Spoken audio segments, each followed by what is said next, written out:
said that some of the stuff is valid. I was wondering if you could say something about that, and whether you think that there's other sources that might be just as good for that valid information. Okay, you said some of the things are valid. Do I think there's some other sources that would be valid? That might be just as good, yeah, maybe. Yeah, I do. Some of the things that I thought were great, I'll just tell you my own, I think their communication course, I liked it. Some people really don't. I think it's fantastic. I think it teaches some very basic skills in communication that most of us can use. I think their study tech is excellent. The basic of study tech, if you want to know for like Tom Cruise what he believes in, it's basically look up your words in the dictionary. Hubbard said often if you can't understand something, you have a skip gradient, meaning you went from 1 to 5, missing 2, 3, and 4. Right?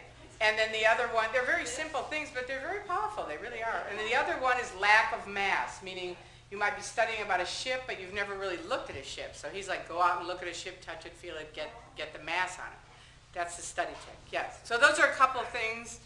I think the grades, their original grades, counseling is very, good for a lot of people. A lot of people enjoyed it. I think Dianetics is okay, frankly. I do. It's like talk therapy. I used to do Dianetics seminars and put them on, and I thought people had very nice wins with them. The fact that you think you can go clear is where it's very destructive, because you're constantly guilty because you're not really clear. You know what I mean? That's the negative end of it. But if you just did the Dianetic auditing, I think it's fine. It's like talk therapy. Yes? I have two questions. One is for, I have two questions. One is for general, and that's about, do they have any kind of belief in an afterlife? Or they certainly have a belief in a previous life. But do they have something that happens to good Dianetics people after they die, or do they ignore that? My second question is, I have a good friend, who is in Dianetics, has been for years. I've lost track of her, but she always refused to tell me what state she comes from. I wonder if that's part of erasing the something. You mean what, literal state in America? Yeah, she won't tell me. That's a new one. I've never heard of that one. That's a good one. What state are you in? I'm not telling you. I'm a Scientologist. Well, I don't know. She might be considering she's an operating Thetan, so she doesn't have to still be identified as a state or something. That one I don't know. But as far as do they believe in living afterwards, definitely. They sign a billion-year contract if you join staff at the Sea Org. They got to be coming back somewhere. And the sad part about that is they do not take care of their elderly people at all. And I saw people, they just pitch them out. Hubbard said you're either upstat or downstat. Upstat meaning you're productive, making money, doing well. Downstat, you're not. And so whenever they do their things to help the homeless, it's really just for PR. Because Hubbard would have said, I asked him once, I said, what about the poor people? What about, people that need help? We'll get them next lifetime. That's what Hubbard said. It's funny, but it's horrible when you think about it. And when you see what hypocrites there, it's really horrible. Yeah. Given that Hubbard was, he was a hard drinker, he was a chain smoker, he was a bigamist. Does any of that? Speaking to the mic more. Given that Hubbard was a hard drinker, he was a chain smoker, he was a bigamist. Did any of that? Were you aware of any of that while you were in Scientology, or are any of his flaws available to the? No, that's a good question, and no, you're not. That's one of the really, it's tragic, really, when you think about it. But as soon as you walk in, if any of you ever get a chance, and I highly recommend everybody goes to the Hubbard Life Exhibition, because you have never seen so much BS in your life.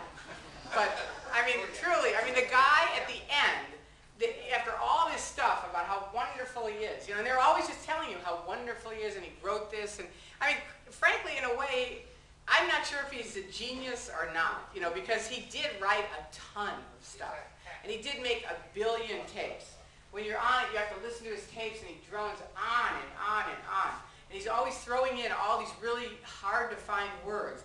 When I got in, they had a little stack of cards for hard-to-find words. You could find them in some dictionary, but very hard to find. Now, when I left, they have a book about like this, with hard-to-find words. They're just on and on and on. And remember, in Scientology, you could never, ever go past the misunderstood word. So every time you'd say these stupid words, we had to go look them up and trace them down. But you know, as far as all of his flaws, no, I knew nothing. I had no idea until I got out, and until I got out. It took me a while to confront and actually read. I'm still reading about it, and I'm just amazed. I mean, I saw a video where Hubbard says, Hubbard had 3 wives, right? But he says on the video, he's got long stringy hair. Huh? All at once or sequentially? No, sequentially.